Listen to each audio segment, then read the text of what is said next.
د امریکا ولسمشر ډونالډ ټرمپ ټینګار کوي چې د ایران اټومي پروګرام د امریکا د پوځي بریدونو له امله لسیزې شاته پاتې شو.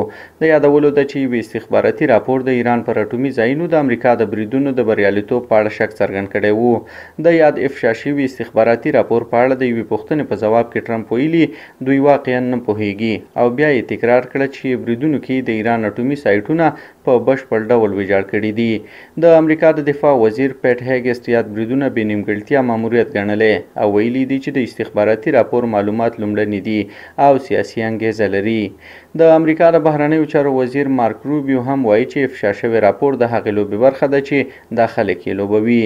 د ناټو عمومي منشي مارک روټي د امریکا د یادو بریدونو ستاینه کړې او ویلي دي چې د ایران اټومي وړتیا یې له منځه وړې او په اغېزناک ډول ترسره شوي دي.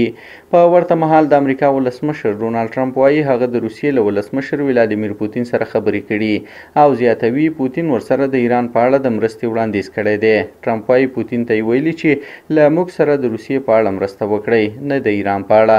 خو د څو ورځو جګړې وروسته د ایران او اسرایلو ترمنځ پرونی اوربند نافذ دی او د امریکا ولسمشر ډونالډ ټرمپ د اوربند له هلو ځلو وروسته د ناټو د مشرانو په غونډه کې د ګډون لپاره هالند ته تللی دی.